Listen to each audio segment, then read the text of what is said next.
Lain kali kumpulin uang di yayasan lo, jangan di rekeningnya Agus. Lu ambil, lu takutin. Sekarang lu ambil, lu nggak kasih sama Agus. Ya, saya nggak akan bicara itu lagi. Kita akan hadapi dengan hukum, Gus. Agus siap? Silakan selidiki yang namanya Densus, silakan selidiki namanya Novi. Mereka tidak ada izin untuk menggalang dana buat orang buta. Saya push agar mereka semua masuk itu kalau perlu. Ya. Kalau perlu saya dobrak, saya WA Kapolri, saya gebrak mejanya di sana, saya gebrak. Supaya ini jalan, karena ini kemanusiaan, Pak. Ya, kita nggak bisa diem-diem aja di situ.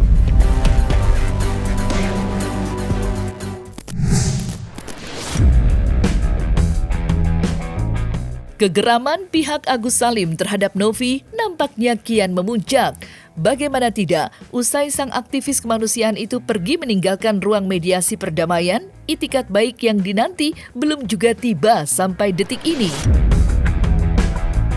Kini pihak Agus pun sudah menutup rapat-rapat pintu hati mereka untuk Novi.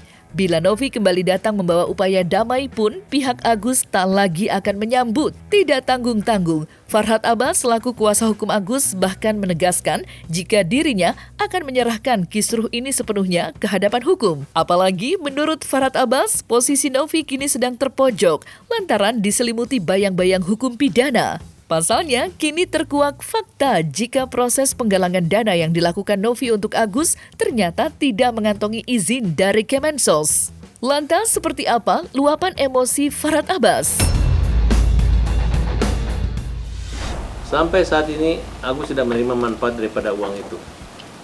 Kalau tidak sesuai dengan perjanjian atau apa, atau harapan dan iming-iming, itu sama saja dengan penipuan. Uang ini adalah uang yang dari rekening Agus yang dimana diambil dan diminta dengan kalimat-kalimat boleh kita katakan adanya unsur pemerasan dengan cara menakut-nakuti. Itu sudah beralih. Secara jujurnya Agus butuh uang itu dan tidak ikhlas mereka ambil. Lain kali kumpulin uang di yayasan lo, jangan di rekeningnya Agus. Lu ambil, lu takutin. Sekarang lu ambil, lu nggak kasih sama Agus. Ya, saya nggak akan bicara itu lagi. Kita akan hadapi dengan hukum, Gus. Agus siap? Uang itu milik Agus, bukan milik yayasan. Itu yang harus digarisbawain. Orang memberikannya ke Agus, bukan ke yayasan. Yayasan itu nggak butuh donasi. Ya, kalau memang dia mau berikan buat ODGJ, bikinlah donasi baru di situ. Yang saya tahu, yang saya dengar dari berita, uang itu diberikan untuk pengobatan Agus yang matanya sakit. Di situ yang buta, ya kan? Jadi itu adalah milik Agus. Kalau uang itu yang milik Agus diambil oleh Novi, itu sudah masuknya penggelapan pasal 372. Jadi Agus tuh sudah bisa melaporkan si Novi. Nah, kalau Densu ikut-ikutan di situ, laporin juga Jungto 55 di 372-nya. Dia ikut serta di situ dan itu bisa penahanan. Ya, dan saya akan pastikan kalau memang Agus memberikan kuasa kepada saya push agar mereka semua masuk itu kalau perlu. Ya. Kalau perlu saya dobrak, saya WA Kapolri, saya gebrak mejanya di sana, saya gebrak. Supaya ini jalan, karena ini kemanusiaan, Pak. Ya, kita nggak bisa diem-diem aja di situ. Dan mereka juga menghalang-halangi. Bukti ketika lari kemarin adalah upaya salah satu untuk tidak tahu jelas ujung pangkalnya. Mereka itu sudah ketakutan karena mereka tahu bahwa Kementerian Sosial akan menyelidiki kasus mereka. Kalau saya secara pribadi memang bisa diselidiki, silakan selidiki yang namanya Densus, silakan selidiki namanya Novi. Mereka tidak ada izin untuk menggalang dana buat orang buta. Karena mereka adalah yayasan. Kalau dibiarkan terus seperti ini, kerugiannya adalah lebih dari uang itu sendiri, Pak. Kenapa? Karena kalau pengobatan ini ditunda-tunda, ini yang harus diperhatikan sama Novi. Ya, jadi nanti kerugian yang kalau sampai ini dibiarkan saja, saya dan LQ Indonesia Law Firm, ya, kita ada kurang lebih hampir 100 lawyer. Saya akan hajar habis Novi. Kita ada kurang lebih hampir 100 lawyer. Saya akan hajar habis Novi.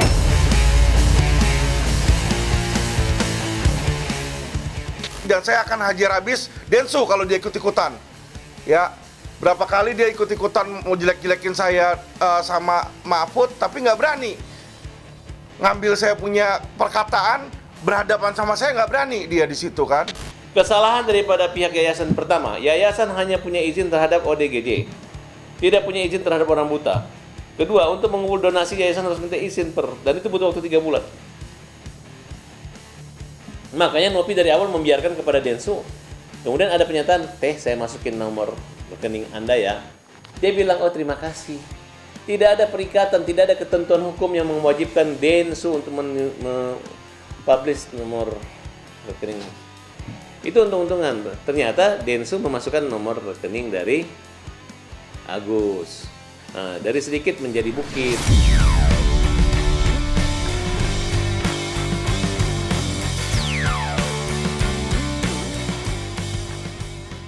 Terlepas dari upaya keras pihak Agus Salim untuk memperjuangkan uang donasi yang menurut mereka mutlak milik sang klien, tak dapat dipungkiri lagi jika kisruh ini benar-benar sudah menjadi buah bibir pembicaraan orang banyak. Mulai dari masyarakat hingga kalangan praktisi hukum pun ikut buka suara berdasarkan pandangan mereka masing-masing. Tak terkecuali pengacara kawakan sekaligus mantan seteru Farhad Abbas, yakni Hotman Paris Hutapea. Ia dalam unggahan video yang ia bagikan, Hotman pun membagikan perspektifnya terkait kemelut kasus Agus dan Novi, di mana menurutnya secara hukum uang itu memang mutlak milik Agus Salim. Namun di sisi lain, bila apa yang dituduhkan itu benar adanya, Agus terbilang sudah berperilaku yang tidak terpuji secara etika dan moral. Saya tidak tahu perkaranya secara detail, kasusnya secara detail. Namun, ini harus dipandang dari dua sisi. Uang sumbangan dari publik katanya diduga dipakai bukan untuk pengobatan, tapi untuk hal-hal yang lain. Misalnya untuk membayar utang. Pertanyaannya adalah apakah itu salah atau tidak. Kalau secara hukum, begitu uang itu diserahkan, penggunaannya sudah menjadi hak dia. Sehingga dipergunakan untuk apapun, itu sudah tidak bisa lagi dianggap melanggar hukum. Itu sudah seutuhnya secara hukum ini secara hukum kita bicara ya. Betul, Secara hukum sudah seutuhnya 100% itu akan menjadi hak daripada Pak Agus ini. Setuju itu. Artinya kalau sudah menjadi haknya. Namun secara etika moral, secara tanggung jawab pribadi, memang itu tidak terpuji. Itu karena harusnya kan dia berterima kasih kepada para donatur. Tapi secara hukum itu sudah tidak bisa lagi dituntut pengembalian uang karena begitu uang itu sudah dikasih kepada dia, uang itu sudah jadi milik dia. Mau dipakai untuk apapun itu sudah hak dia. Secara hukum dia sudah berhak mempergunakan uang itu untuk apapun. Itu teori hukumnya. Kalau zaman dulu kita sumbang ke masjid udah terserah. Masjid mau dipakai buat bayar listrik kayak, mau dipakai buat anak yatim kayak, mau dipakai buat pembangunan masjid kayak. Tapi sekarang kan nggak bisa begitu. Sekarang ini zaman teknologi canggih. Semua yang diberikan itu ya harus ada laporannya. Di masjid setiap hari Jumat kan dilaporin dong. Nah, uang masuk sekian, uang keluar sekian, ada rinciannya semua. Nah, ini juga harus begitulah.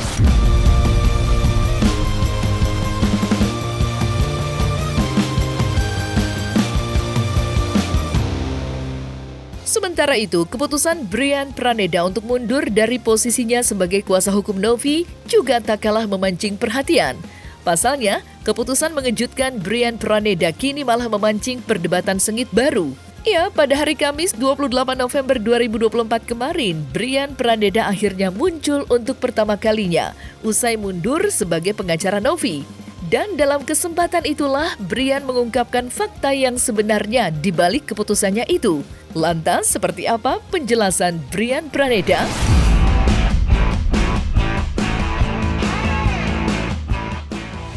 Jadi sesuai dengan apa yang saya sampaikan pada saat pertemuan setelah Novi meninggalkan acara, tentunya itu terkait dengan pemberian jasa hukum saya kepada Novi yang tentunya saya pikir udah tidak diperlukan lagi seperti itu. Tentunya teman-teman media juga bisa melihat bahwa saya konsisten agar supaya permasalahan hukum terkait dengan dana donasi ini agar supaya dapat diselesaikan, sehingga tujuan daripada pemberian dana donasi dapat segera tersalurkan untuk pengobatannya Agus. Mengingat pada saat kemarin ternyata Novi meninggalkan acara pertemuan, pada saat itu konflik terjadi pada pemikiran saya yang menyebabkan saya melihat bahwa tujuan saya memberikan bantuan hukum sudah tidak tepat lagi seperti itu. Ya, di sini saya melihat dengan perginya keluarnya Novi dalam pertemuan, tentunya saya pada saat itu melihat bahwa tujuan saya memberikan bantuan hukum pro bono kepada Novi sudah tidak sesuai lagi pada tempatnya. Saya sudah kurang paham dan saya pun tidak mau menjelaskan hal tersebut menjadi satu kondisi sedemikian rupa akhirnya memperburuk suasana sekarang ini. Kenapa? Karena Novi itu bebannya sudah berat sekali sekarang. Walaupun saya sudah keluar tidak menjadi kuasa hukumnya lagi, tapi saya tidak mau memperburuk kondisi yang ada sehingga akhirnya Novi menjadi bertambah bebannya. Ya, tapi itu kondisi bukan dari saya ya, ada kondisi dari luar. Ya, nggak apa-apa, mungkin netizen akhirnya berpikiran buruk kepada saya, berprasangka buruk. Saya dibilang pengkhianat, sengkuni, ular kayak gitu. Nggak apa-apa. Saya ikhlaskan untuk itu semuanya, alhamdulillah. Ya kan, akan tapi saya tidak mau kondisi Novi menjadi buruk dan memperberat psikologisnya saat ini. Dia udah kasihan, dia udah penuh dengan tekanan kanan kiri, atas bawah, menekan semua kepada Novi. Saya kasihan untuk itu.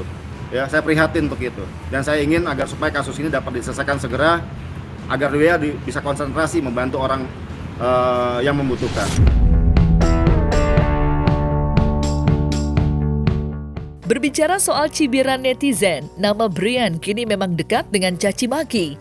Apalagi saat ini, Brian justru dikabarkan akan berlabuh ke sisi Agus Salim. Pasalnya, usai menyuarakan kemundurannya, Brian langsung berjabat tangan dengan Agus Salim dan Farhad Abbas. Lantas mungkinkah hal itu akan terjadi? Serta bagaimanakah pula penjelasan Brian soal berjabat tangan dengan pihak Agus?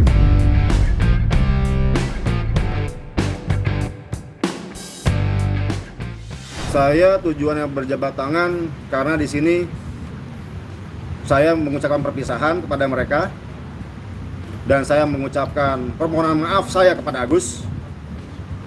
Saya bilang, Agus minta maaf, saya sudah berjuang agar supaya kamu dapat pengobatan, akan tapi saya tidak bisa laksanakan itu.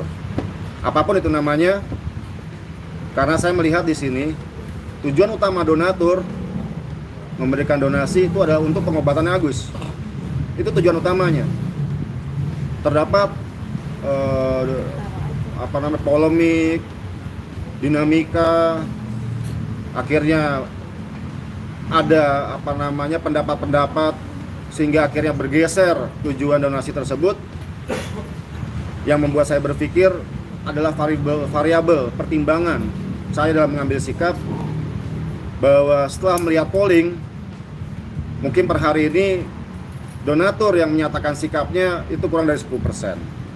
Sehingga tentunya saya meyakini bahwa 90% donatur masih menginginkan donasinya itu untuk Agus.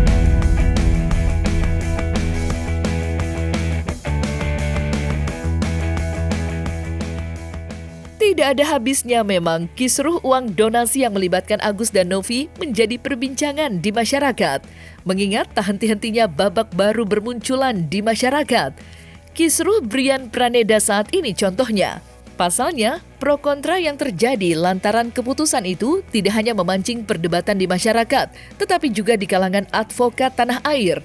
Belum lama ini, advokat Raja Simanjuntak pun ikut berbicara dan membagikan pandangan netralnya terkait aksi Brian Praneda.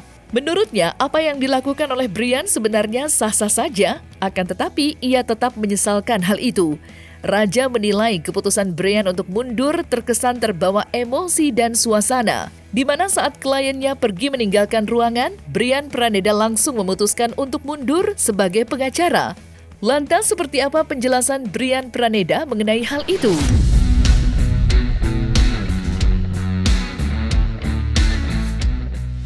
Jadi kalau menurut saya, kalau ada salah satu keluar begitu saja di ruang mediasi tanpa ada pemberitahuan dan lain-lain, Aku rasa ya ini bukan tergantung mengenai etika, bukan. Ini tentang bagaimana klien ini harus benar-benar menjiwai peristiwa hukum ini, memang harus benar-benar ini selesai. Namun pertanyaannya pada saat klien itu keluar, dia dengan tiba-tiba, bagaimana status tentang mengenai pengacaranya, kan begitu. Ya ini juga udah termasuk etika. Seorang pengacara pun pada saat kliennya itu pergi, ya dia tidak bisa menentukan sikap di dalam mediasi itu. Karena kenapa? Dia itu kan harus bersama-sama dengan kliennya untuk bermediasi. Apa sih langkah-langkahnya? Nah kalau memang dia memutuskan kuasanya di hari itu, etikanya memang kurang tepat. Mohon maaf, bukan tidak benar, tidak tepat. Memutuskan hari itu juga, ya memutuskan kuasa itu boleh-boleh saja, tapi harapan dipikirkan dulu dan disampaikan di depan pengacaranya di ruang yang berbeda gitu. Jangan diikuti emosi pada saat kliennya pergi, dia ikut memutuskan, itu kurang tepat etikanya, ya kurang tepat. Oleh karena itu harapan mediasi ini dilanjutkan, persoalan-persoalan ya dengan legowo lah, kedua belah pihak ini kita ademkan kedua-dua. Jangan juga sebagai kuasa hukum langsung detik itu memutuskan sebagai kuasanya, itu kurang tepat seperti itu. Bukan tidak setuju, kurang tepat ya, kurang tepat. Karena seorang pengacara diberikan kuasanya pada klien itu untuk kepentingan kliennya. Tapi pada saat klien itu salah, ada kurang ya, bukan salah, kekurangannya, dengan ada emosinya, namanya manusia biasa, emosi ada, dia pergi, otomatis dia harus ikut pergi dari situ. Walaupun menyampaikan sepatah dua patah, mohon maaf ya media, mohon maaf ya untuk ini, saya harus mendampingi klien saya dan mungkin nanti akan bisa hari ini kita selesaikan atau mungkin lain hari. Disampaikan, tapi kalau disampaikan dia harus keluar. Ya namanya itulah kepentingan. Kalau seorang yang membutuhkan pengacara, ya gunanya itu.